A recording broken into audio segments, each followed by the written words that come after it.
untuk diri kita masing-masing dan juga lingkungan sekitar atau masyarakat. Dalam menjalani komunitas ini, teman gue memiliki sebuah visi yaitu untuk meraih manfaat bagi society atau masyarakat dengan merealisasikan potensi diri bersama teman gue.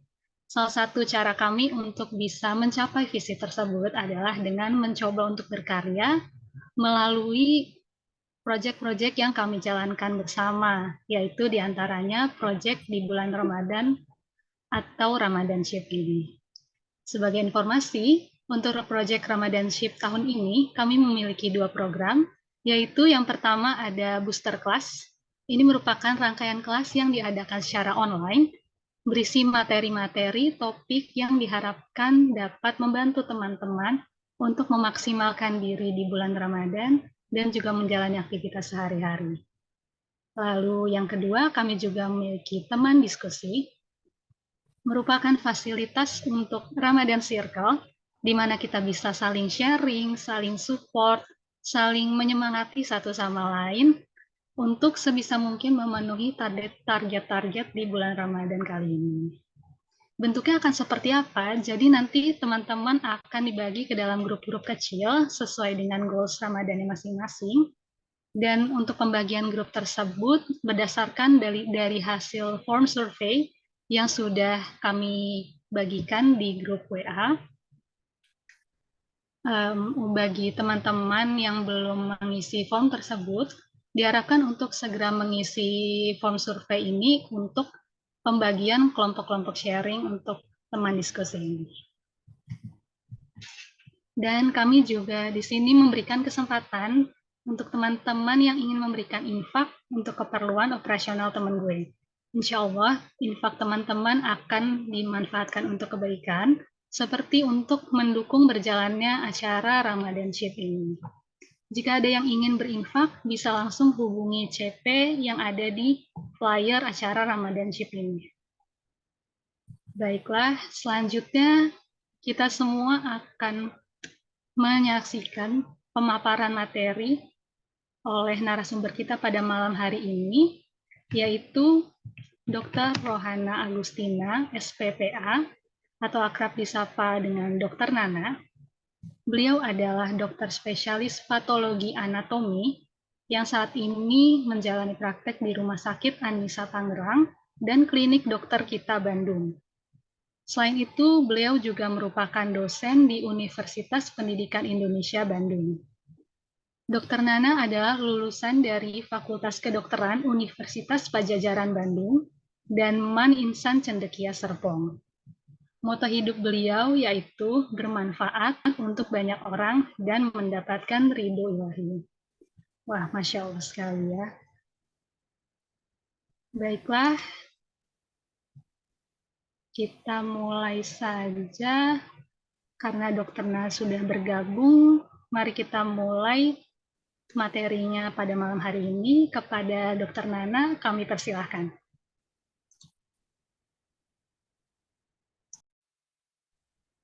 Bismillahirrahmanirrahim. Assalamualaikum warahmatullahi wabarakatuh.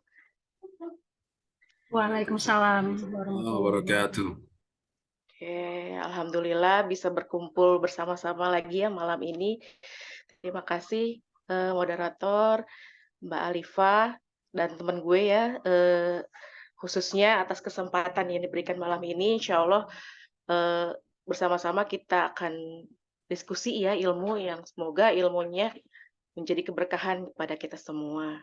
Nah, mungkin sebelumnya berhubung sudah malam, ini juga saya ada anak-anak ya, mohon maaf kalau misalnya kadang-kadang ada ini ya, kurang diam dulu ya, sayang ya. Oke, pintar. Oke. Nah, materi yang insya Allah akan saya sampaikan pada malam ini tentang Ramadan Glow Up. Nah, teman-teman di sini semua pengen ya Ramadannya itu glow up, cemerlang, bersinar, ya, akan maksimal target-targetnya dan semua tercapai ya, mau yang khatam, mau yang ada kerjaan semuanya beres gitu ya. Jadi Lebaran itu memang benar-benar mencapai kemenangan gitu dan insya Allah mencapai derajat takwa.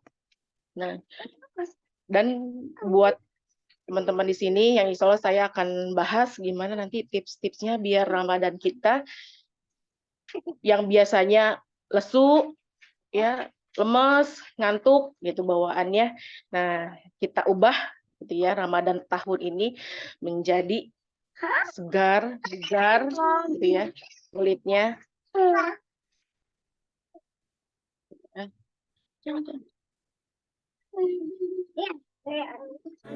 Sebentar sayang.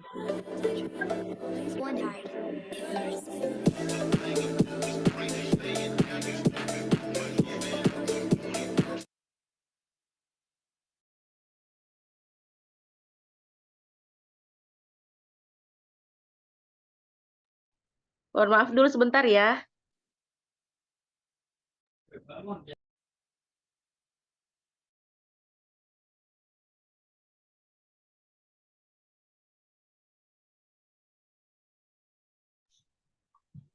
Baik, teman-teman, kita tunggu sebentar untuk pemateri kita. Selagi sedang ada kendala.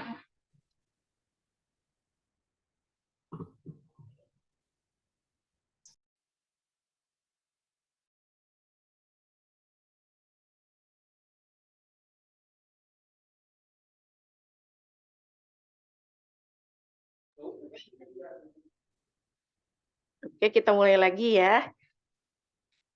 Sip, bismillah. Jadi insya Allah kita akan bahas gimana Ramadan kita biar berenergi, bersemangat, dan berstamina. Ya, selanjutnya. Oke, pertama kita kenalan dulu nih sama tubuh kita sekarang ini ya. Nah, kita itu selama 11 bulan, utamanya ya organ-organ pencernaan itu bekerja tanpa henti 11 bulan ini. Di bulan sekarang, bulan Maret ya gitu ya. Waktu itu kemarin terakhir Mei ya, pas Lebaran. Nah, di mana tadi ya biar kita itu berenergi, berstamina, nutrisi itu masuk ya lewat pencernaan. Nah, inilah organ pencernaan ini yang bikin kita bisa bergerak. Nah, ini 11 bulan nih organ pencernaan tak ada hentinya gitu. Nah, dalam satu hari 24 jam ya, eh, organ pencernaan itu bisa istirahat pada saat kita tidur sekitar 6 sampai 7 jam, yaitu sekitar 30% ya dari satu hari. Nah, itu pun kalau misalnya tidur kita sebelum tidur itu tidak makan gitu ya. Manakala pola hidup kita gitu ya, habis makan ngantuk langsung tidur. Nah, itu kan berarti pada saat tidur organ pencernaan kita tetap mengolah makanan yang ada di dalam tubuh kita. Nah, pada saat bangun, sarapan, gitu ya, pagi, setelah itu 2 jam kita nyemil, gitu ya, sorenya juga makan besar gitu ya, apalagi kalau misalnya kita di Indonesia ya 3 kali ya makan nasi selalu gitu. Nah itu kan usus itu butuh waktu gitu ya untuk mencerna sampai yang energi itu bisa 8 jam. Nah makanya terus-terusan ya bekerja gitu. Nah sudah gitu makanan ya yang masuk ke dalam tubuh kita. Nah, sekarang-sekarang ini lebih banyak ya makanan, minuman yang baru-baru dia mengutamakan kelezatan gitu ya tanpa melihat sebenarnya gizinya itu lengkap atau tidak gitu. Dan banyak yang tinggi gula,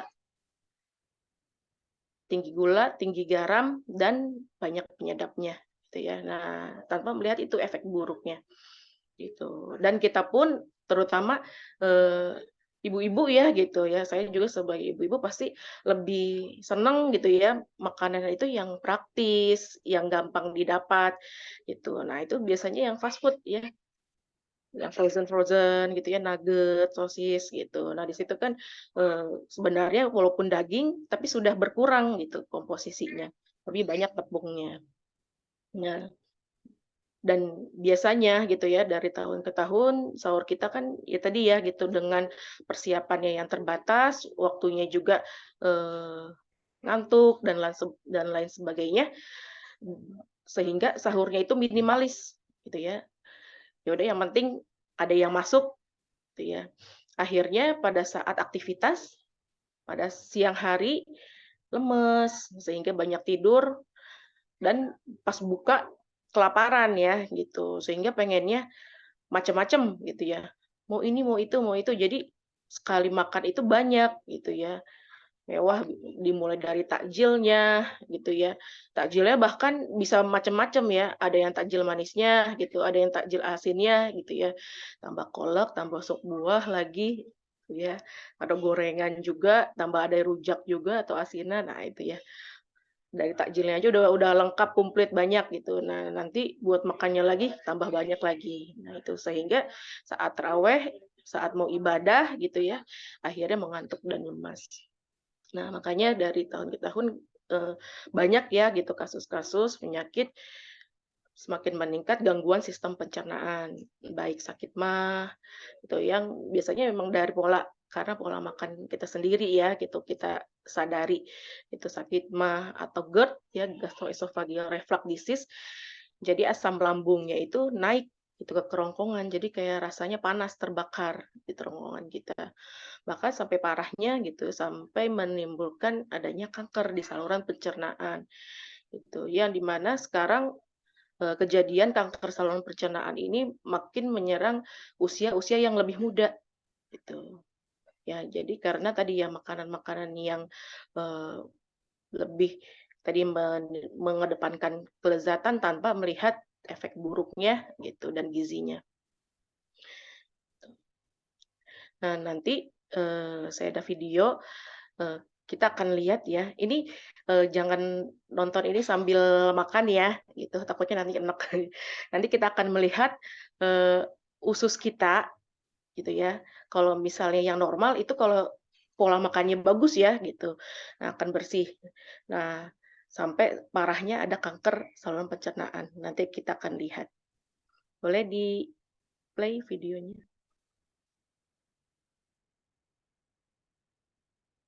Ini adalah gambaran usus yang normal, bersih, tidak ada kotoran, dan terlihat jelas pembuluh darahnya. Kondisi seperti inilah seharusnya usus kita. Ya. Kondisi usus orang vegetarian cenderung normal, namun mulai timbul kotoran yang menempel di dinding usus.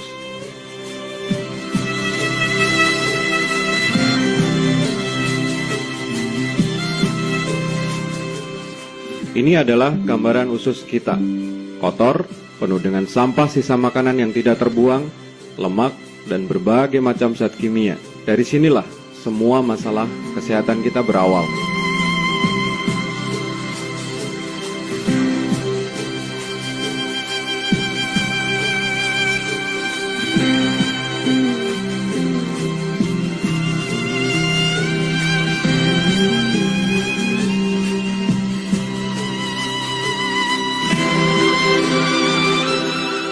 Kondisi usus penderita kanker payudara. Terlihat sangat kotor dan terjadi penyumbatan yang sangat kronis. Bisa kita lihat, semakin kotor usus seseorang, kecenderungannya akan mengalami berbagai macam keluhan penyakit. Sebuah gambaran kondisi usus penderita kanker prostat, kolesterol tinggi, dan hipertensi.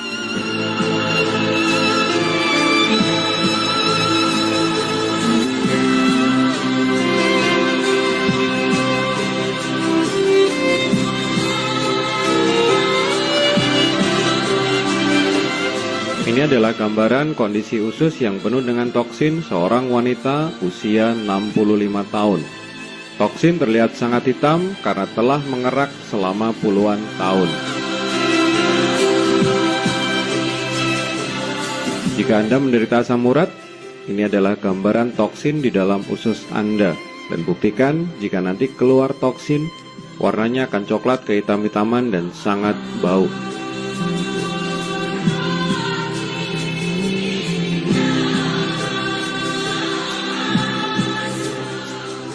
Salah satu resiko ketika toksin terlalu lama di dalam tubuh kita, maka akan muncul parasit-parasit yang akan berkembang biak di dalam perut kita.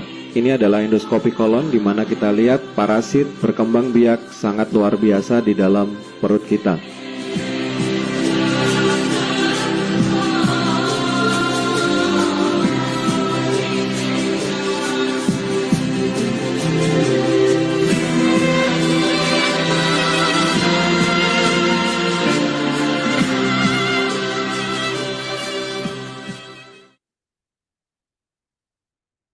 Oke, ya tadi ya kita sudah lihat bagaimana saluran pencernaan di usus yang normal, yang bagaimana pola makannya baik, gitu ya, makanannya seimbang, bergizi. Nah, nanti kita lihat juga ya apakah kita sudah bergizi atau belum. Dan ya kalau misalnya tadi ya tidak bergizi, akhirnya makin lama yang vegetarian pun ya karena dia tidak seimbang gitu ya, akhirnya muncul tadi plak-plak gitu yang kalau misalnya makin lama makin banyak racun, tadi ya sampai ada cacing yang berkembang biak gitu. Dan makin lama kalau sampai memang ada bakat gitu ya, akhirnya timbullah kanker gitu. Nah, oke selanjutnya.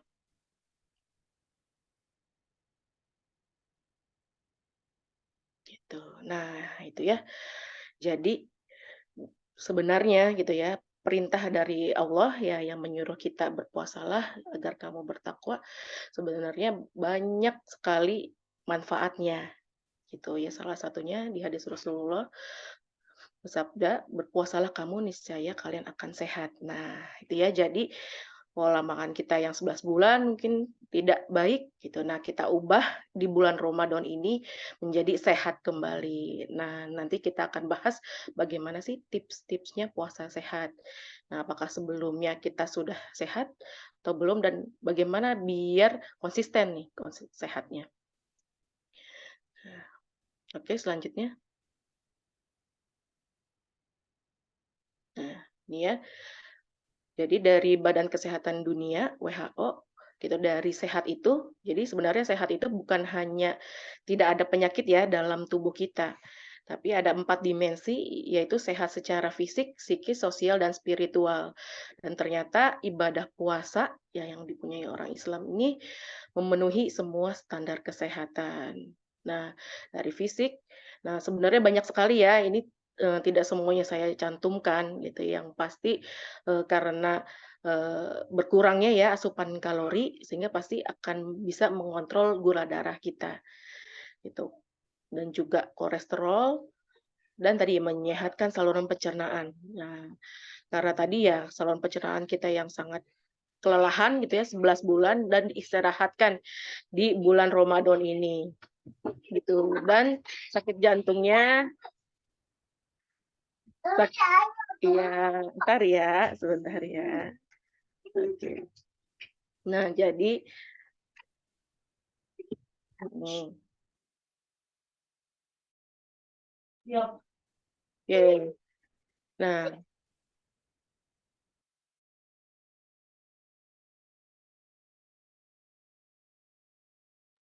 selain itu juga bisa menyeimbangkan hormon-hormon kita. Nah, jadi intinya dengan pola makan kita yang tidak sehat, itu sebenarnya di dalam tubuh kita hormon itu terganggu gitu. Jadi dengan puasa ini itu hormon-hormon kita kembali normal dan seimbang. Berat badan juga menjadi ideal dan detoksifikasi ya, racun-racun itu dihilangkan dan akhirnya daya tahan tubuh kita meningkat. Nah, selain itu juga ternyata ada pengaruhnya ke fungsi otak kita.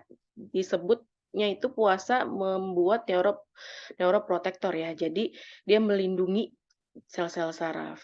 Nah, dan ternyata berefek juga ke reproduksi. Nah, jadi hormon-hormon reproduksi itu juga ditingkatkan.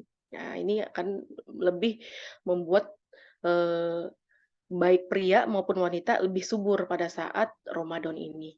Gitu. Ya insya Allah yang kalau misalnya mau punya anak, nah ya lebaran udah bisa positif ya, amin.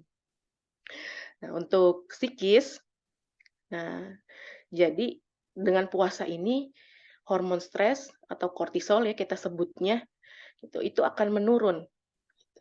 dan hormon endorfin, hormon kesenangan, nah ini akan meningkat gitu. Jadi rasa cemas, khawatir itu akan hilang gitu ya. Jika tadi ya puasa kita memang benar gitu ya, menahan emosi gitu ya, menghindari perkataan yang buruk tuh. Nah, untuk sosial pun sama ya. Ternyata dengan kita merasakan lapar, ternyata akan meningkatkan sensitivitas kita terhadap lingkungan gitu, akan menjadi lebih peduli gitu dan, meningkatkan rasa ingin berbagi gitu ya pada saat puasa ini. Dan ingin beraktivitas bersama-sama, berjamaah, seperti tadarus bersama, tarawih bersama, gitu ya, dan buka bersama, gitu. Nah, untuk spiritualnya mungkin sudah dibahas ya di booster pertama. Nah, akan membentuk pribadi muslim yang bertakwa pada surat Al-Baqarah ayat 183. Oke, selanjutnya.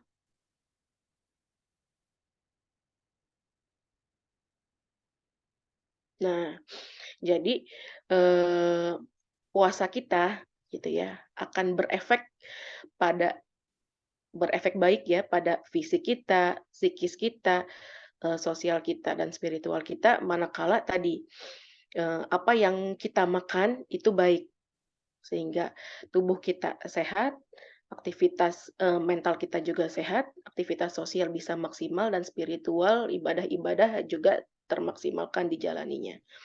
Nah, ini khususnya karena kita bahas grow up gitu ya, jadi, kita bahas nih penampilan kita pada saat, puasa gitu, yang sering banyak yang bilang gitu ya, "Ah, kalau puasa itu kan pasti kulit menjadi kusam, terus kering, intinya mah, lesu gitu ya, stamina juga," gitu ya.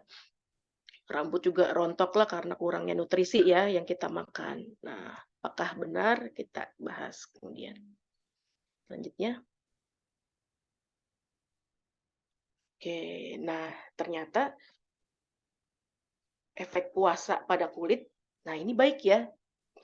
Jadi pada saat puasa itu karena, eee, tidak tidak mendapatkan nutrisi gitu ya, jadi, sel-sel kulit mati itu hilang gitu ya. Jadi memang tujuannya gitu ya pada saat puasa itu, kita kekurangan nutrisi agar sel-sel yang buruk yang memang harus digantikan itu memang lepas dari tubuh kita, gitu ya. Nah, jadi, dan juga gitu ya, akan, menjadi anti aging walaupun sebenarnya penuaan itu tidak bisa ya kita hindari gitu ya, ini qadarullah dari Allah, memang manusia itu, dari muda pasti lama-lama akan tua gitu. Tapi efek puasa ini karena dia akan meningkatkan antioksidan gitu, sehingga akan mengurangi gitu terjadinya kerutan, walaupun tidak mencegah ya, tapi mengurangi gitu. Dan juga komedo, jerawat, dan mengurangi gatal ya, yang punya eksim, nah itu juga akan berkurang. Nah, mikroba pada kulit, jadi pada tubuh kita itu sebenarnya ada bakteri-bakteri ya, flora normal gitu dalam tubuh kita.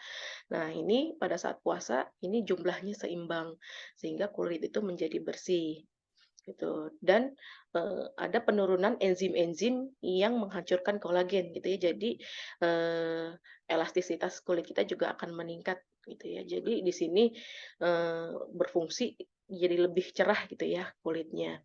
Nah, tapi apabila tadi kan ya pada saat kita puasa, kita itu kekurangan nutrisi nih gitu ya, sel-sel kulit mati, luruh gitulah, diganti. Nah, pada saat buka, kita makan makanan yang bergizi, bernutrisi, lengkap nih. Nah, itu akan digantikan 10 kali lipatnya gitu, apabila kita makan yang bergizi ya. Tapi kalau kita makannya salah gitu ya, ya tadi mungkin, kenyang gitu ya, tapi ternyata efek ke tubuh kitanya kurang. Nah, itulah yang membuat kulitnya jadi kusam gitu ya, tadi ya, buka puasanya tidak dijaga, kayak gitu. Nah, selain itu juga untuk peremajaan kulit dan penyembuhan luka. Karena selain itu, puasa itu memacu meningkatnya hormon pertumbuhan. Nah, termasuk, akhirnya efeknya mempercepat regenerasi sel. Nah ya, akhirnya kulit menjadi bercahaya. Ya kalau misalnya, regenerasinya lancar gitu ya, cepat, nah itu kulit akan cerah, gitu. Nah, kulit itu ada bagian epidermis dan ada bagian dermis ya. Nah, bagian epidermis bagian luarnya gitu ya. Ini yang biasanya suka berganti ya. Kalau kita lagi kering, kelopek, nah itu bagian epidermisnya. Nah, kalau puasa siklus kulit akhirnya jadi meningkat sehingga kulit menjadi cerah. Nah, bagian dermisnya, bagian bawahnya itu biasanya kaya akan vaskularisasi. Nah, pada saat puasa akan lebih meningkat sehingga nutrisi ke kulit itu akan lebih cerah. Nah, itu ya. Jadi sebenarnya efek puasa apabila puasa diikuti gitu ya dengan buka puasa yang optimal gitu ya, bergizi, bernutrisi lengkap, nah akan berefek manfaat tadi ya sebagai anti aging, detoksifikasi, meredakan gatal, peremajaan kulit dan penyembuhan luka. Oke, selanjutnya lagi.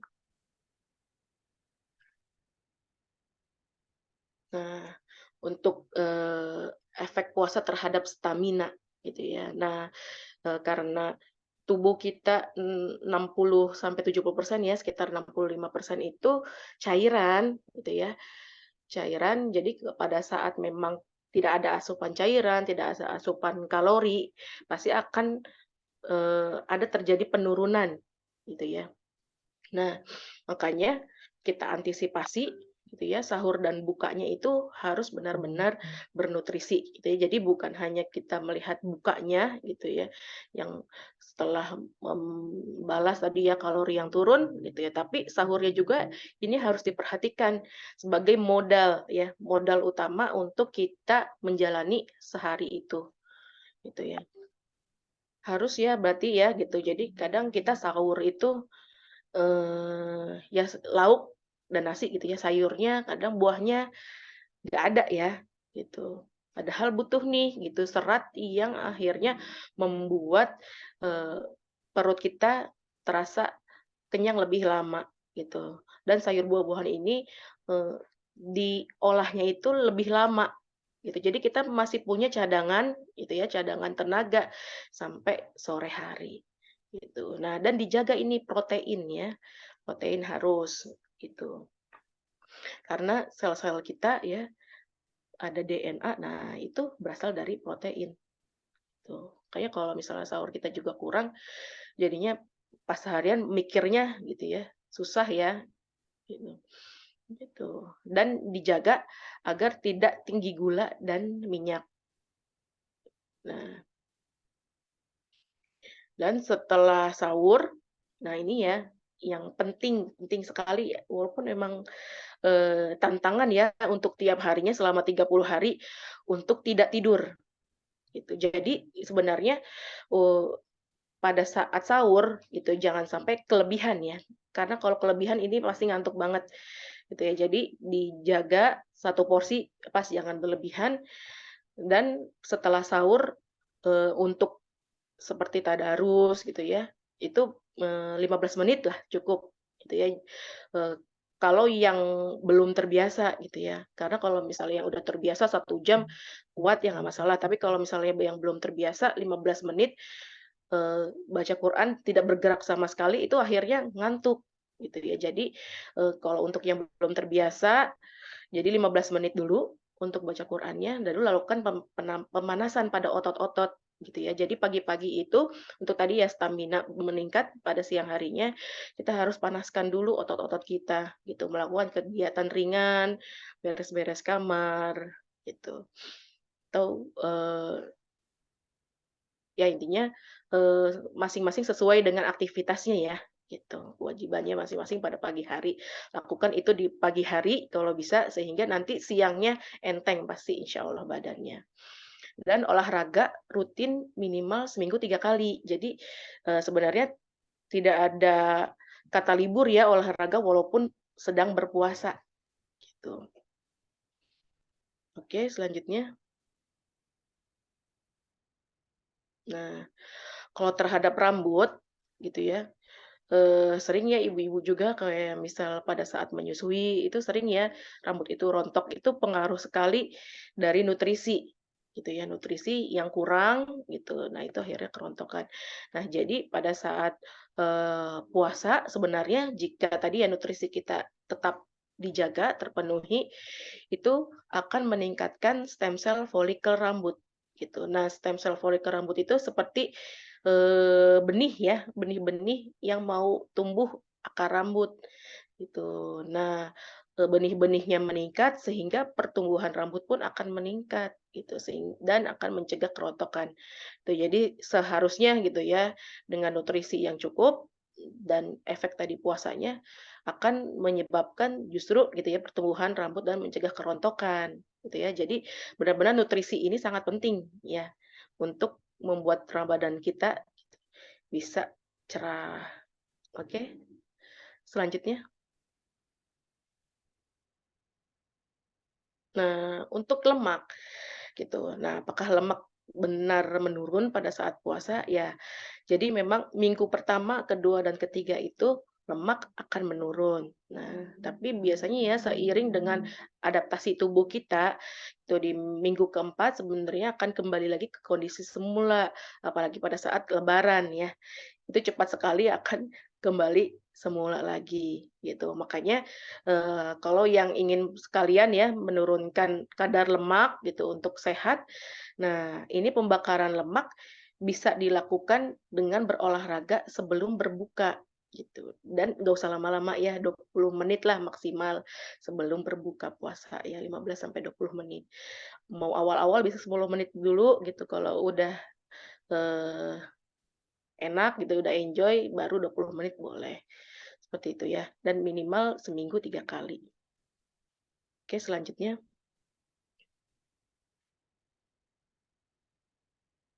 Oke. Nah nah tadi ya, eee, tadi ya kita bahas-bahas tentang nutrisi, makanan yang baik gitu. Jadi sebenarnya semua makanan itu yang Allah ciptakan adalah baik ya, yang tidak baik sebenarnya adalah, eee, yang berlebih-lebihan, ya gitu. Dan memang tadi ya, kok repot banget ya gitu ya, ribet banget mau sehat aja harus ini, harus itu gitu. Karena memang tadi ya perintah Allah itu di surat Abasa ayat 24 ini, auzubillahi minasyaitonirrajim, dan hendaklah manusia itu memperhatikan makanannya gitu. Karena tadi ya sumber kita bisa berenergi untuk maksimal ibadah dari makanan kita gitu. Jadi kita perbaiki dulu akarnya gitu ya, modal kita untuk beraktivitas gitu, dan insya Allah ya ikhtiar kita pun ini bernilai pahala gitu. Dan di sini di surat Al-An'am ayat 141 juga dijelaskan ya, Allah itu telah menciptakan banyak ya, tanaman-tanaman gitu ya, yang macam-macam, baik berjunjung yang tidak berjunjung. Nah, ini nih ada pohon korma, ada zaitun, delima, gitu. Nah, kita disuruh makanlah itu, gitu ya. Gitu. Dan tunaikanlah haknya, gitu ya. Dari makanan itu ada hak untuk fakir miskin. Nah, itu ya jadi pada saat makan kita ingat juga gitu ya, biar tadi berkah dan akhirnya menambah manfaat pada tubuh kita. Tadi ya, jangan lupa disedekahkan juga gitu ya, porsinya untuk fakir miskin. Dan janganlah kamu berlebih-lebihan.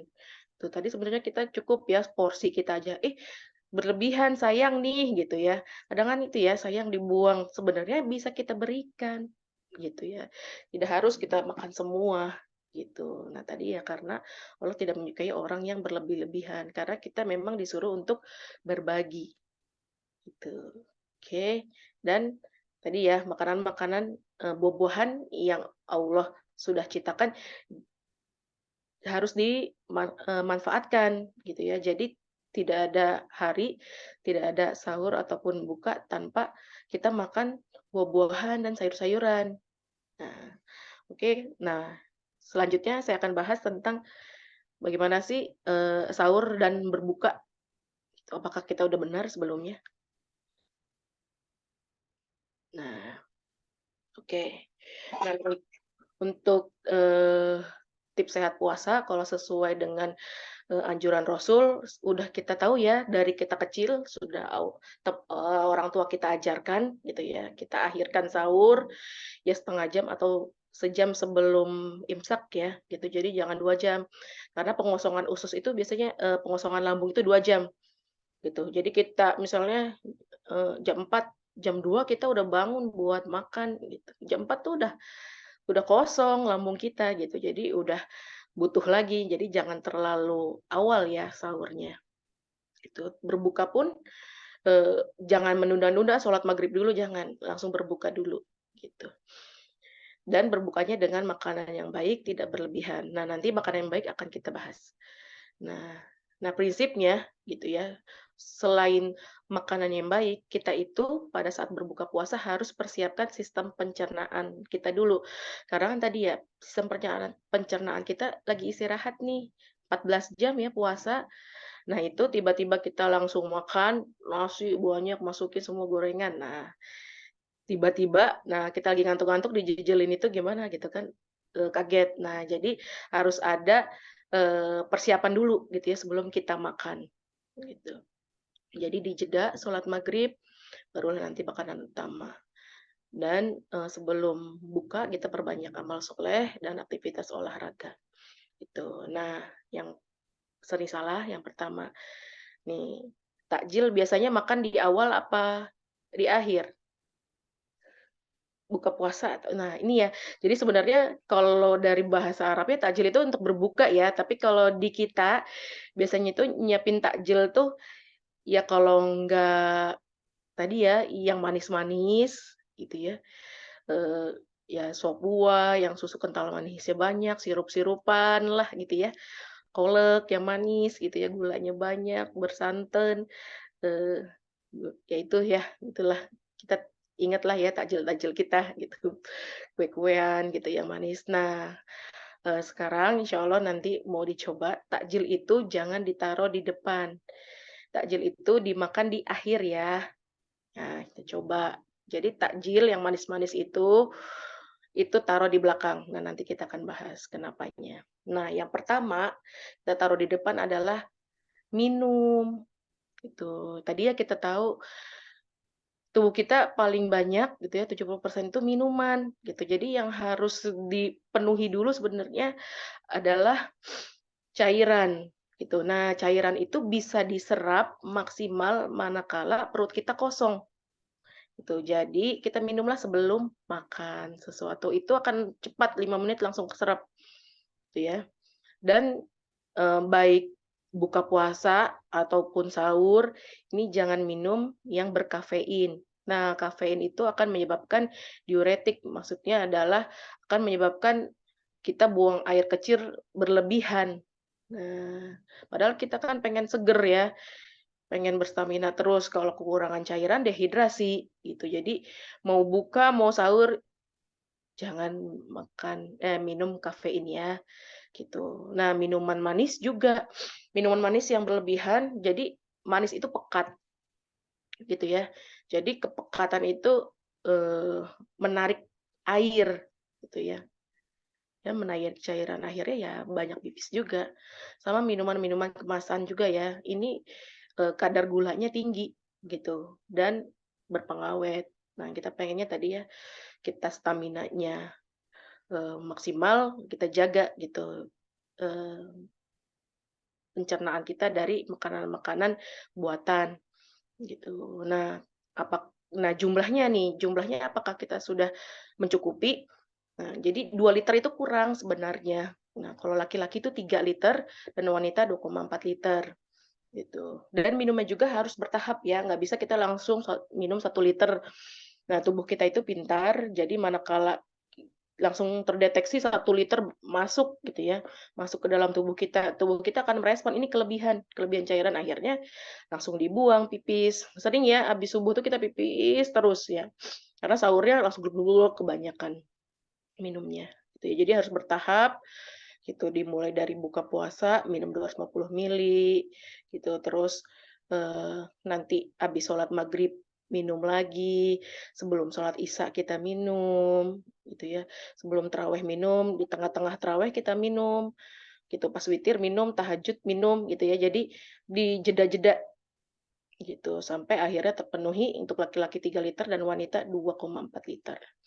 Nah, selain itu tadi minum ya, udah merehidrasi tubuh kita nih, udah 3 liter nih laki-laki, perempuan 2,4 liter udah segar, gitu. Nah, setelah itu kita siapkan, karena pencernaan kita itu untuk mencerna makanan butuh enzim. Nah, kita butuh namanya enzim booster.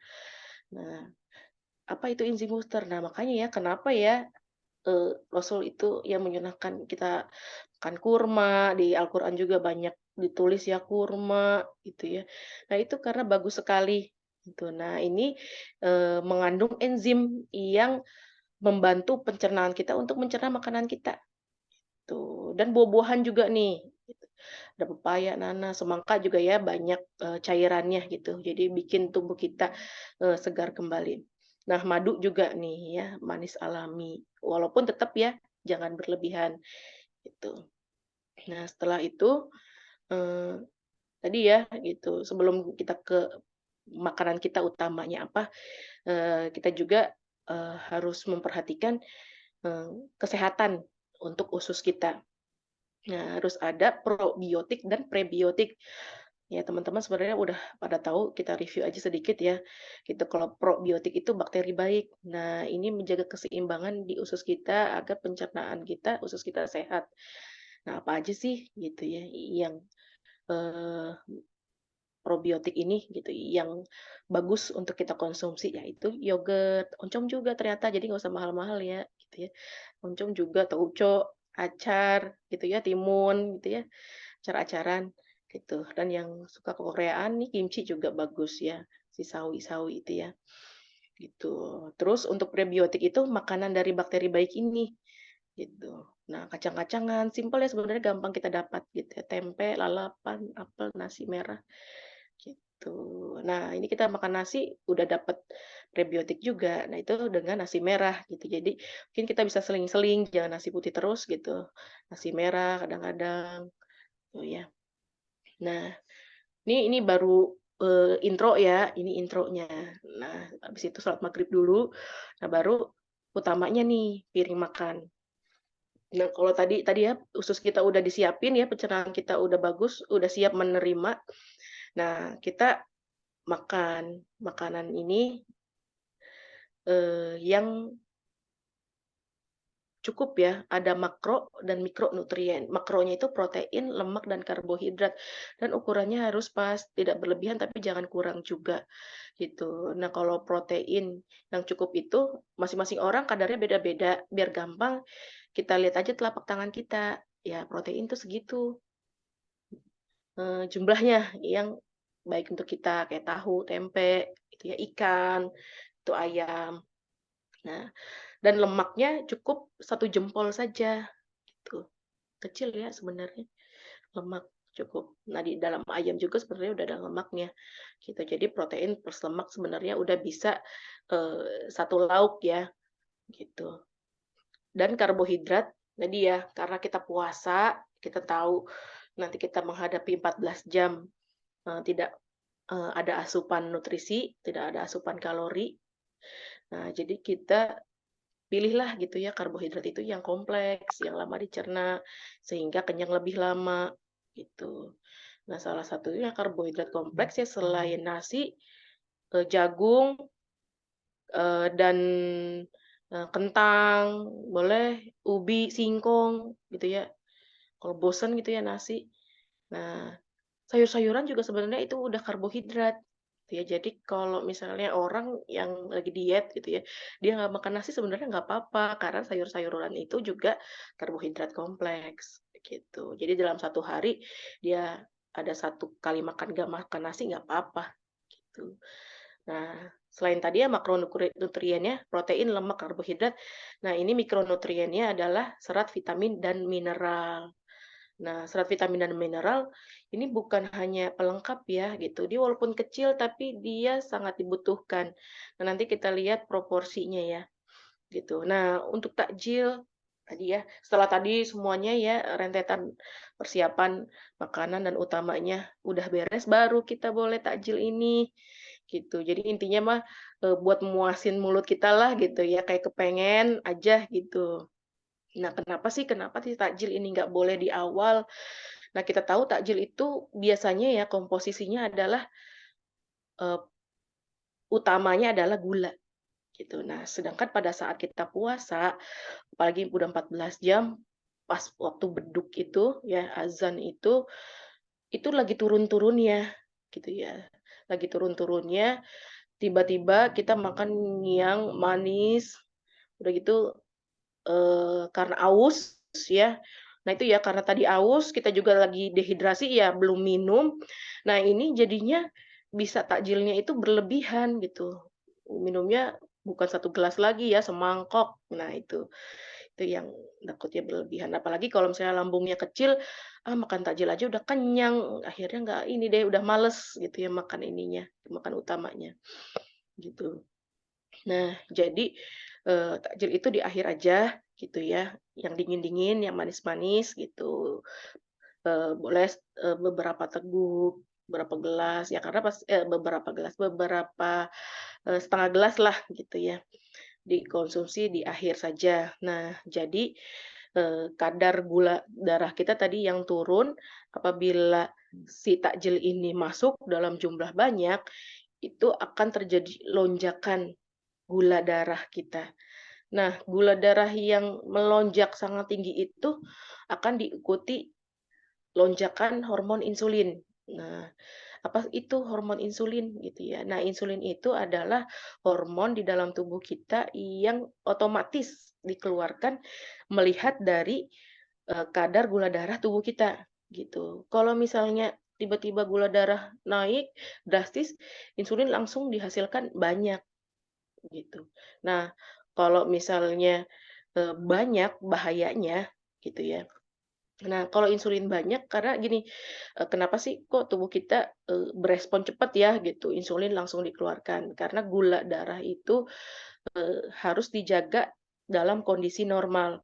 Kalau berlebihan gitu, yang kita kenal ya penyakit diabetes, itu tuh gulanya akan menyebar di organ-organ kita. Kayak di mata lah jadi katarak, itu contohnya.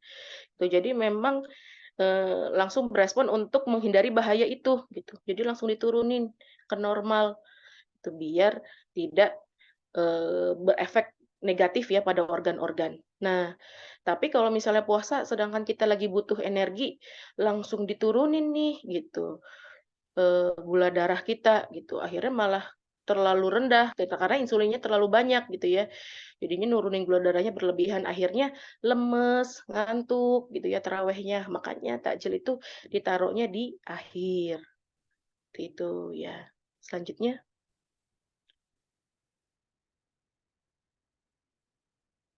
nah ini ya keterangan dari piring makan. Ya tadi ya karbohidrat, lemak, protein, dan sayur-sayuran buah-buahan. Nah, ternyata porsi dari nasi sama sayuran sama, tuh 30-30 ya. Jadi kalau kita ngambil nasi sama ngambil sayuran, itu porsinya harus sama, 30-30. Dan setiap kita makan harus ada buah-buahannya. Tadi ya buah-buahan itu penting buat enzim pencernaan kita. Tadi ya ada nanas, ada pepaya, gitu.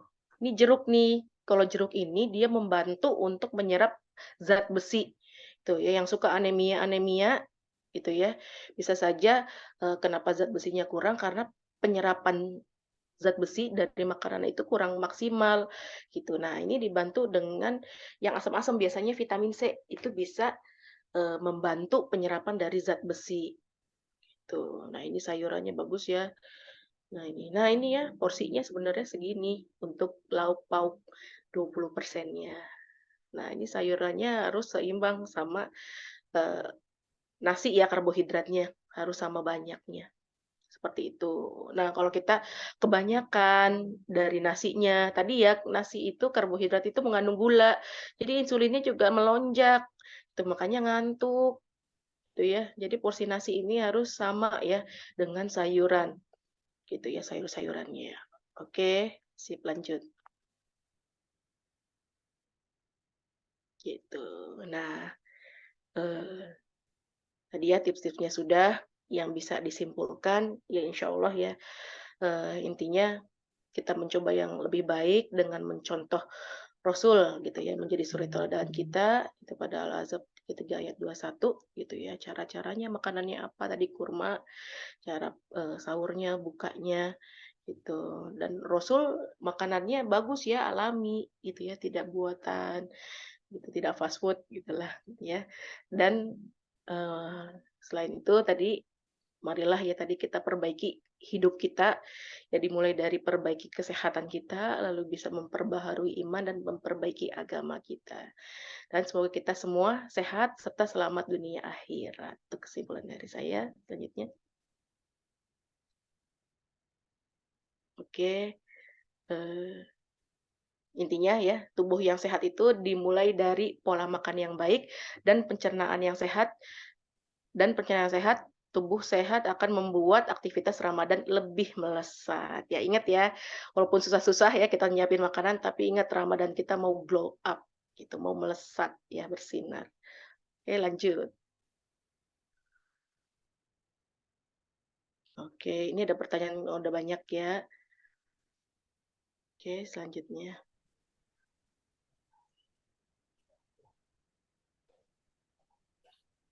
Baiklah, terima kasih untuk materinya Dr. Nana.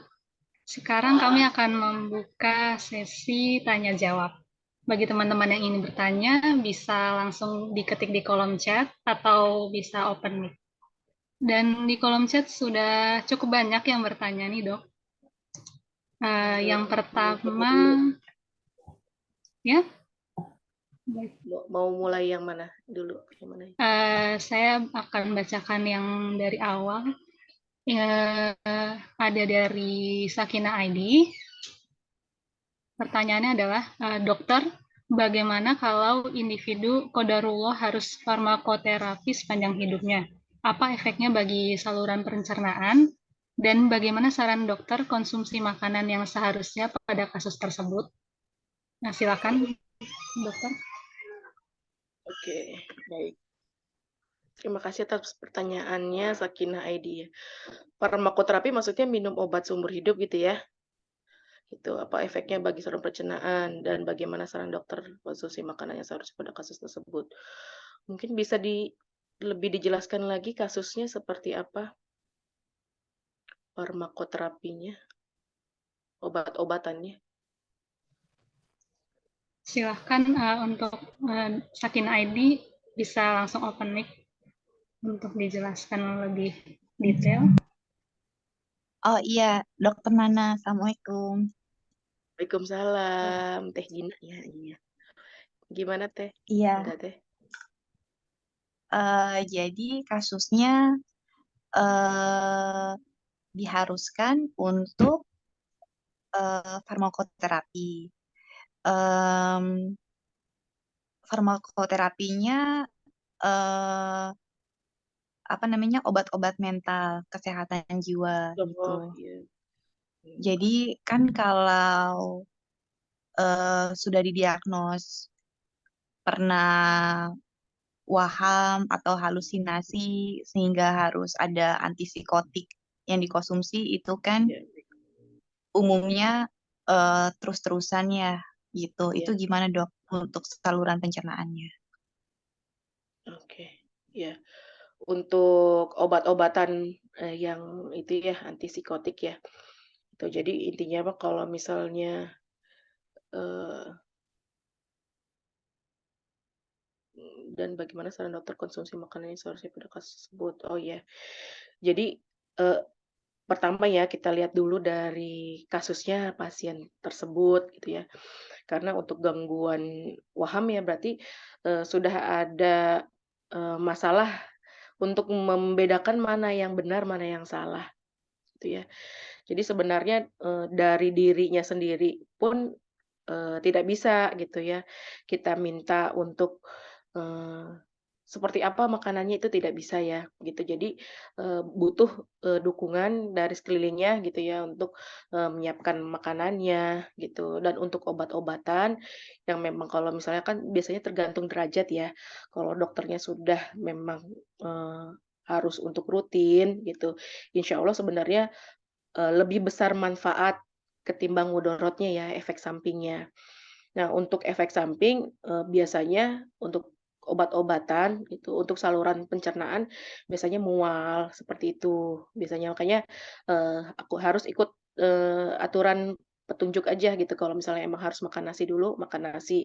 Dan orang yang, punya keluhan seperti ini biasanya memang tidak puasa, gitu. Karena kadang dia tidak bisa membedakan ya, misalnya ini pagi gitu atau udah apa, tidak tahu waktu juga gitu, karena tidak sadar diri juga ya kadang gitu, sampai tidak bisa membedakan mana yang halusinasi, mana yang nyata, ya seperti itu. Jadi sebenarnya di sini, eee, dia, eee, untuk efeknya ke pencernaan sebenarnya tadi ya mual, muntah paling. Kalau untuk, manfaatnya lebih banyak gitu, jadi tidak masalah gitu ya, terus saja rutin minum obatnya. Gitu. Cuman biasanya nanti akan ada, cek laboratorium gitu kalau misalnya memang dokternya menyarankan untuk rutin, setiap misalnya setahun sekali medical check up untuk cek laboratorium. Biasanya nanti akan dicek fungsi hatinya, fungsi ginjalnya. Karena obat-obatan itu biasanya nanti, eee, ada efek sampingnya itu, karena yang, mmm, untuk racun-racun ya hati dan ginjal ya gitu. Jadi efek sampingnya itu biasanya ke hati dan ginjal. Nanti setiap, mungkin setahun sekali akan dicek di laboratorium bagaimana fungsi hati dan fungsi ginjalnya apakah masih normal. Itu Teh Gina ya, Teh Gina ya, gitu. Jadi, eee, manfaatnya lebih banyak ketimbang mudorotnya, gitu. Jadi tetap, ikuti saja saran dokternya dengan ikuti petunjuk meminum obatnya, gitu. Untuk pencegahannya gitu, efek samping dari itu biasanya tadi, untuk sebaiknya mengecek fungsi hati dan fungsi ginjalnya, gitu. Seperti itu Teh Gina, mungkin sudah ada yang mau ditanyakan lagi? Sudah cukup, Dokter Nana. Sudah Terima cukup kasih, jelas ya? Dokter. Ya, sama-sama. Ya. Baik, terima kasih untuk jawabannya Dokter Nana. Semoga terjawab ya Kak Gina. Selanjutnya saya akan membacakan pertanyaan dari Kak Nadia Ulfa. Makanan apa yang sebaiknya dikonsumsi saat sahur dan berbuka, Dok? Terima kasih. Oke. Jadi, sebenarnya ya sahur dan berbuka itu kalau kita biasanya ya sahur seadanya, buka yang maksimal karena kan lapar banget ya. Jadi sebenarnya tadi ya sahur itu modal gitu, modal buat kita. Jadi sebenarnya sama sahur dan buka itu harus yang bagus, bernutrisi, tuh lengkap tadi ya dalam piring makanan ada karbohidratnya, ada sayur-sayurannya, ada lauknya dan ada buahnya gitu. Walaupun kadang sahur itu kita males ya gitu nyiapin selengkap itu gitu, tapi tadi ya insya Allah jadi pahala, dan akhirnya Allah balas dengan stamina kita bisa maksimal dalam beribadah, itu intinya sama ya, sahur dan buka, dan boleh apa aja gitu ya, boleh apa aja, yang penting tadi ada karbohidratnya, makanan pokoknya mau nasi, nasi merah boleh, mau jagung gitu ya, yang jagung manis boleh itu, gitu, singkong rebus, gitu, apa, mau ubi cilembu ya, kalau di Bandung tuh banyak juga, itu boleh, tuh. Kalau untuk sayur-sayurannya nih banyak nih ya, sayur-sayuran. Kalau misalnya yang repot ya pada saat sahur gitu, lalap-lalapan aja gitu yang nggak usah kita masak repot gitu ya. Tomat diirisin, ini nih salada gitu, seger-seger enak nih, gitu ya. Terus dikrenyes-krenyes ya, kita kunyah gitu, enak. Gitu, nggak usah yang sebenarnya harus lengkap, cuman kita pilih aja cara penyajiannya yang mudah, gitu. Jadi kayak timun, tomat, salada gitu ya untuk sahur, jadi nggak usah numis-numis lagi, gitu ya, gitu. Terus telur bisa diceplok gitu ya, telur rebus boleh biar selingan, gitu. Untuk protein lainnya ada tahu, tempe, bisa. Itu sebenarnya simpel ya kalau sahur, cuman harus, memenuhi semua yang kita butuhkan, gitu. Jadi ya itu, seperti itu, Nadia apakah sudah cukup?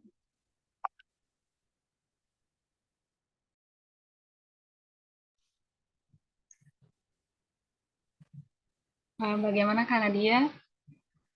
Semoga pertanyaannya sudah terjawab ya Kak. Baik, selanjutnya pertanyaan dari Kak Nufi. Dok, setelah sahur nggak boleh tidur sama sekali atau boleh tidur setelah sekian lama, misalnya 1 jam setelah subuh? Karena mata ini sangat sulit ditahan kalau nggak tidur. Oke. Silahkan dijawab, Dok. Iya iya. Sebenarnya memang dilema ya, apalagi yang begadang ya sebelumnya itu pasti berat sekali, gitu. Jadi, tadi ya sebenarnya otot kita itu, pagi-pagi untuk kita bisa beraktivitas maksimal di siang harinya itu emang harus dipanasin dulu. Kalau pagi-pagi, eee, tidur itu didinginin lagi gitu. Jadi pada saat bangun itu pasti berat gitu, kita harus manasin lagi nih, gitu. Nah tapi kalau misalnya jarang-jarang lah gitu, memang pada saat sebelumnya lagi banyak tugas gitu, baru tidur jam 12, udah gitu jam 3 bangun nyiapin sahur, sahur lagi, berarti baru tidur 3 jam ya, gitu. Nah itu nggak masalah, tapi jangan sering-sering aja, seperti itu ya. Tapi lebih baik tidurnya itu siang, gitu. Kalau Rasul ya mencontohkan itu sebelum zuhur gitu, jam 11-an. Seperti itu. Kalaupun ngantuk ditahan-tahan, sebenarnya bagusnya sampai jam 11. Tapi kalau tadi karena emang baru cuma tidur sejam malamnya, ya mau nggak mau ya pasti ngantuk banget, ya nggak apa-apa asal jangan sering-sering. Seperti itu, Teh Novi. Oke, makasih dok. Iya, sama-sama. Terima kasih, Dokter Nana. Selanjutnya pertanyaan dari Kak Gina Sakina ID. Dokter, sebaiknya sebelum tidur malam, idealnya selang berapa jam kita untuk kita makan malam? Silakan, Oke, Dokter. sebenarnya tergantung yang kita makan ya. Kalau kita makan berat, itu baiknya 3 jam, gitu. Tapi kalau misalnya kita cuma nyemil-nyemil gitu ya, nyemil buah, nyemil-nyemil apa, itu sejam juga boleh, gitu. Tapi kalau makan nasi berat kayak gitu bagusnya 3 jam, gitu. Biar lambung kita kosong, karena kalau di lambung itu masih ada makanan, gitu ya, apalagi kalau, banyak juga gitu ya yang kita makan, itu pengosongannya akan lebih lama. Dan kalau kita udah tiduran, itu naik ya, naik ke atas, ke kerongkongan gitu. Itu begah akhirnya rasanya, gitu. Nah, kerongkongan kalau udah kena asam lambung, ya sembuhnya juga kan nggak langsung ya gitu, makanya jangan sampailah, makanan kita naik ke atas, gitu. Nah gitu tadi ya, pada saat kita tidur kan, jadi, kita itu punya BMR gitu ya, basal metabolic rate. Jadi pada saat kita tidur, energi yang dipakai untuk metabolisme itu dikurangin, gitu. Jadi berkurang energi untuk diperlukan, energi yang dipakai untuk pencernaan. Jadi, makanan yang diolah juga kalau kita udah terlanjur tidur, itu akan lebih lama, gitu. Nah, lebih lama, ya tadi ya kalau lama di pencernaan kita, tadi ya keseimbangan bakteri itu akan terganggu, gitu. Kan tadi ya kalau misalnya makanan lama-lama busuk, nggak dibuang cepet-cepet gitu ya, nah itu bakteri yang jahatnya gitu ya, akan timbul yang menyebabkan penyakit lah, gitu. Akhirnya, sakit perut, BAB-nya diare, seperti itu. Kayak gitu ya. Jadi 3 jam kalau makan utama. Itu Teh Gina.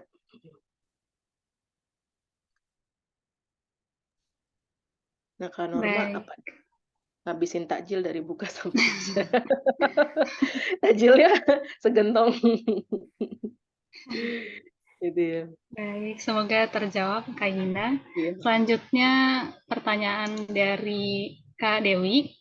Dokter Nana mau minta tips apa yang disarankan untuk pola makan untuk sakit lambung saat puasa. Apakah boleh snack setelah tarawih? Terima kasih. Oke, nah jadi untuk yang sakit mah ya, gitu ya. Jadi sebenarnya intinya gini, yang insya Allah puasa itu sehat ya buat kita, gitu. Jadi yang sakit juga insya Allah akan menyembuhkan, karena puasa ini melatih kita untuk disiplin. Ya, kerasa banget saya juga kalau misalnya lagi sakit mah itu emang lagi teledor lah ya, makanya lagi nggak benar gitu. Jadi ya insya Allah sih di puasa ini kita melatih kedisiplinan kita. Dan, dari penelitian-penelitian juga ya, yang orang yang sakit mah gitu, baik dia puasa itu tidak memperparah mah dia sebenarnya, gitu ya. Jadi, puasa itu akan menyebabkan mah makin parah sebenarnya tidak, gitu. Yang penting tadi kita jaga ya pola sahur kita, pola buka kita. Nah, jadi apakah boleh snack setelah tarawih? Ya ini boleh sekali. Jadi sebenarnya prinsipnya buat yang orang udah sakit mah ya dia lambungnya itu udah terkikis lah pelindungnya. Jadi kalau kena asam lambung itu udah langsung perih gitu ya. Jadi, jangan sampai asam lambung itu kena dinding lambungnya gitu. Jadi memang baiknya harus ada makanan terus gitu. Nah kalau misalnya lagi udah dibolehkan makan, nggak apa-apa makan tapi harus dikit-dikit gitu ya. Karena tadi ya kalau makan langsung banyak, itu juga akan memacu pengeluaran asam lambung berlebihan gitu. Jadinya jadi perih gitu. Jadi harus makan yang bertahap, sedikit demi sedikit, tidak boleh biasa ya, tidak boleh pedas, asam, dan santan. Santan itu juga memacu asam lambung, terus ragi-ragian ya, nggak boleh ya. Kayak roti sebenarnya harus dijauhi bagi yang punya sakit mah, gitu. Roti-roti itu ragi ya. Dan nah ini jadi snack yang jangan memacu asam lambung berlebihan, itu berarti tidak masalah. Gitu Kak Dewi ya, Teh Dewi.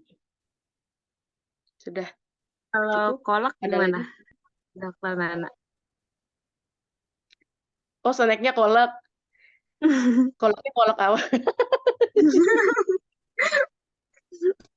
Kolak pisang, Boleh, apa, kolang kaling. kolang-kaling ya ada itunya. Sebenarnya, boleh aja asal jangan banyak-banyak. Cuman itu kan ada santan ya. Kalau santannya nggak pakai, itu lebih baik ya, gitu. Terus kalau ada pisangnya, pastikan pisangnya mateng. Biasanya kalau pisangnya, kurang matang itu juga biasanya lebih memacu asam lambung, gitu. Kalau pisangnya yang agak-agak masih mengkel gitu ya, gitu. Boleh sih kolak, asal tadi nggak usah pakai santan, pisangnya juga mateng. Kalau kolang-kaling mah boleh aja, nggak apa-apa. Emang harus diisi ya, tapi jangan banyak-banyak gitu, agar tidak merangsang asam lambungnya keluar berlebihan. Begitu, Teh Dewi. Ada lagi? Cukup, terima kasih. Apalagi ininya, snack-nya biasanya selain kolak? Selain kolak. Kolak, gorengan. Nah itu gorengan ya, hindari minyak. Iya, Jadi gorengan ini.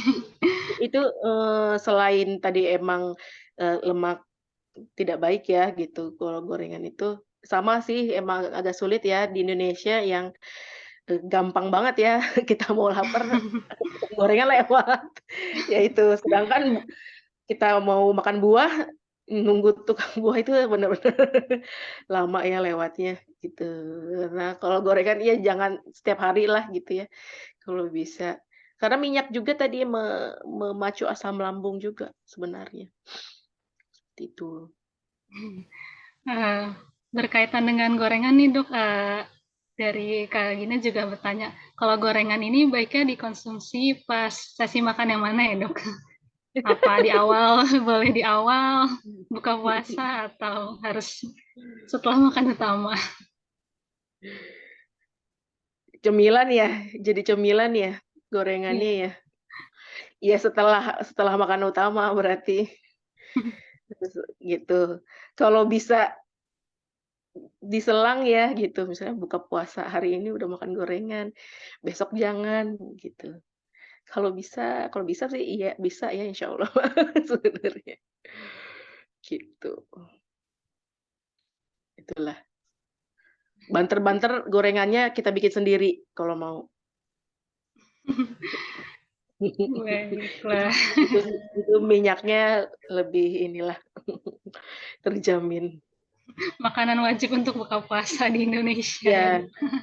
minimal kita buat sendiri deh gitu ya, jangan ini gitu, minyaknya serem. Ya itu akhirnya nanti mempengaruhi ke aktivitas kita gitu. Kalau makanan kita ya agak-agak ini dah gitu. Iya. Gitu. Baiklah, kalau gitu pertanyaan selanjutnya ada dari Kak Ulansari. Mau tanya dok, kalau buka puasa langsung minum air putih dingin nggak apa-apa atau lebih bagus yang hangat? Nah, kalau langsung ya gitu ya, langsung ke kerongkongan sebenarnya bagusnya yang hangat gitu ya, karena kan kering ya. Kalau kering itu kita masukin air minum yang hangat itu, kayak apa, dibasuh gitu ya. Tapi kalau kering itu kalau yang dingin itu bisa mengiritasi gitu, langsung mengkerut gitulah. Kalau kita kan dingin juga tangan gitu ya, jadi mengkerut gitu. Nah, kerongkongan kita juga sama, itu bagusnya air hangat. Tapi kalau, suhu ruangan juga nggak apa-apa. Itu sebenarnya lebih ke efek ke kerongkongan ya, gitu. Tapi kalau misalnya ke lambungnya sebenarnya di lambung itu pasti udah diatur suhunya untuk sesuai dengan suhu tubuh kita. Jadi mau dingin, mau hangat sih sebenarnya nggak masalah kalau udah di lambung, tapi sebenarnya efeknya itu ke kerongkongan kita. Jadinya bikin kerongkongan gatel, kering gitu. Kalau kering kan akhirnya gatel, sakit tenggorokan gitu. Apalagi habis makan dingin, makan gorengan, nah tambah gitu ya, jadi nyeri tenggorokan, gitu. Itu ya. Air adem aja nggak apa-apa, lebih bagus lagi air hangat sebenarnya. Tapi itu untuk, awal aja sih, kalau habis makan boleh, boleh aja dingin. Mhm, Baik. Untuk awal buka puasa ya dok. iya, mhm. Baiklah, gimana Kak Ulan? Apa ada yang ingin ditambahkan? Atau sudah cukup? Nah itu kalau Iya, gorengannya buat lauk, ya kalau lauk. gorengan lauk ya berarti ya satu satu porsi ya, gitu. Memang karena temannya.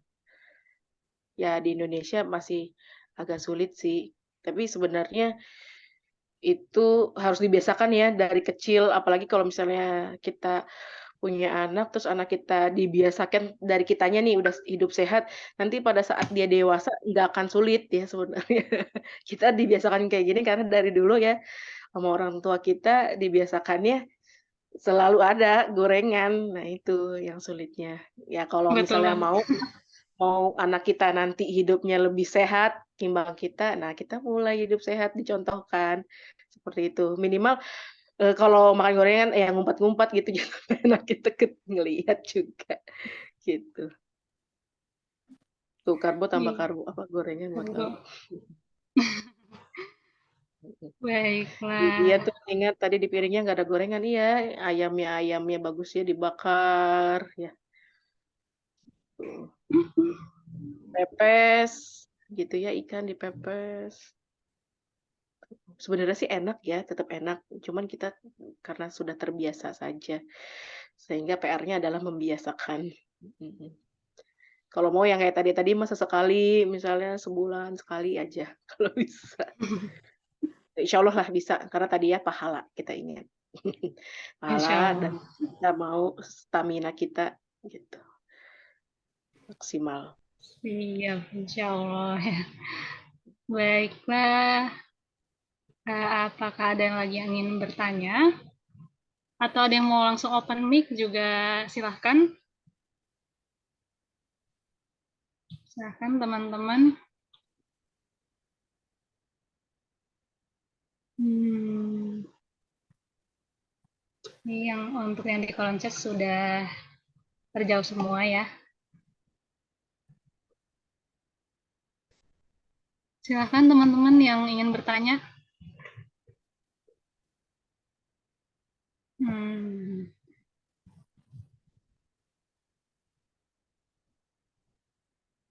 baiklah. Oh, ini ada pertanyaan lagi dari Kak Nadia. Dok, kalau makan nanas gitu bagusnya kapan, Dok? Pas bulan puasa. Bagusnya sih pas buka ya, pas buka puasa gitu. Terus untuk awal-awal tidak usah banyak-banyak gitu ya, berapa potong saja gitu. Ya apalagi yang misalnya punya sakit mah ya gitu, nggak kuat nanas, sebenarnya cukup beberapa potong gitu ya. Gitu. Kalau kita lihat juga di piring makanan, kalaupun ada buah-buahan itu kan porsinya ya tadi ya 20% aja, seperti itu. Jadi pas buka aja, terus tadi ya porsinya itu 20% dari piring kita. Gitu. Jadi nggak usah satu buah, ya beberapa potong aja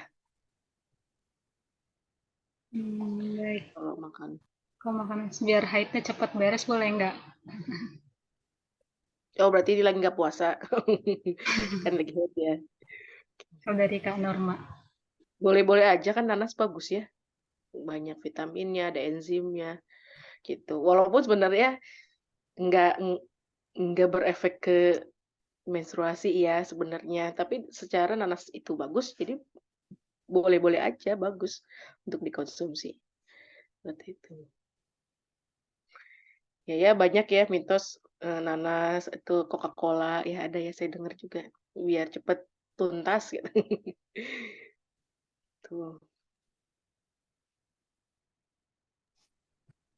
Baiklah. gitu Kak Norma. Gitu. Kak Nadia dan Kak Norma, semoga terjawab pertanyaannya. Untuk teman-teman yang lain, apakah ada yang ingin bertanya lagi? Bisa langsung open mic atau diketik di kolom chat.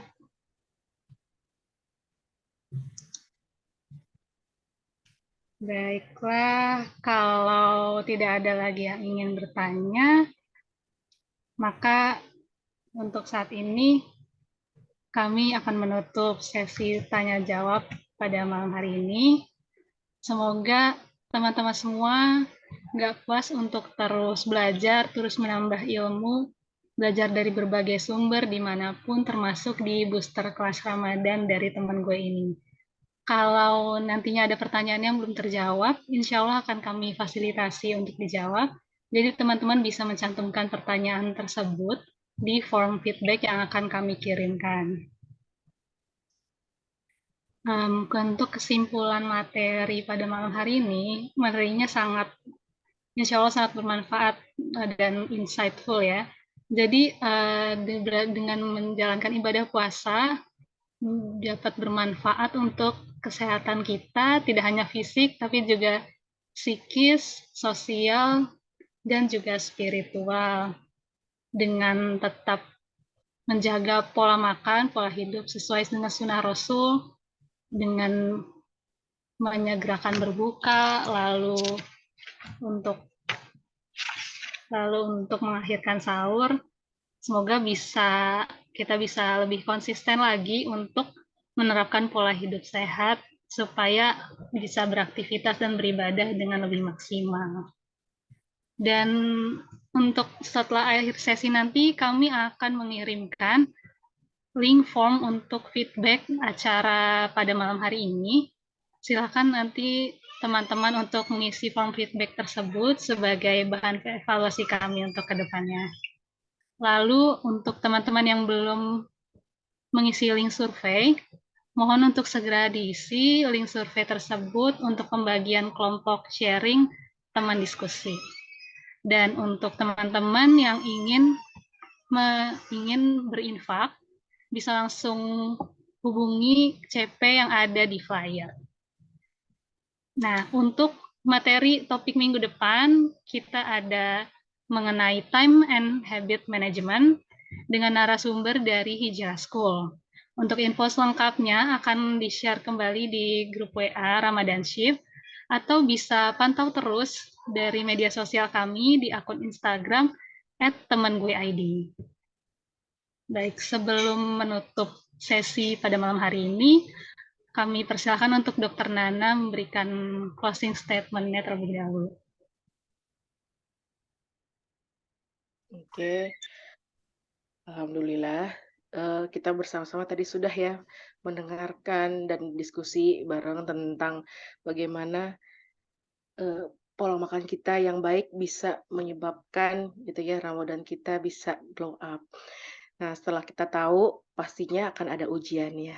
Nah, jangan mau kalah ya dari ujian tersebut. Yang insya Allah nanti pada saat Lebaran kita pengen stamina kita maksimal, kuat, sehat, dan bisa bersilaturahim ke semuanya. Oke, mungkin terima kasih pada teman gue dan moderator Mbak Alifah, Mbak Diani yang telah memandu acara sampai pukul 9 ini. Alhamdulillah lancar, gitu ya.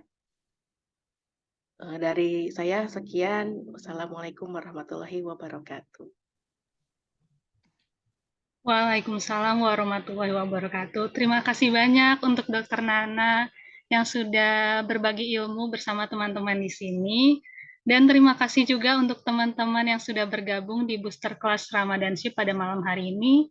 Saya mewakili segenap pengurus teman gue, mohon maaf yang sebesar-besarnya apabila terdapat kesalahan dan kekurangan dalam penyelenggaraan acara malam hari ini.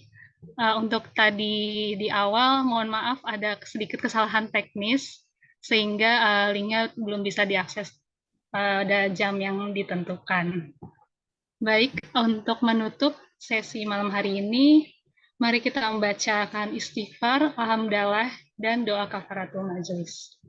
Astagfirullahaladzim, alhamdulillahirabbil alamin.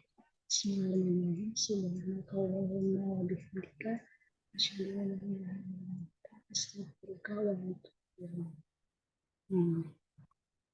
Terima kasih untuk teman-teman semua. Wassalamualaikum warahmatullahi wabarakatuh. Waalaikumsalam warahmatullahi wabarakatuh. Terima kasih Waalaikumsalam semuanya. warahmatullahi wabarakatuh. Terima kasih ya. Terima kasih teman-teman. Izin live.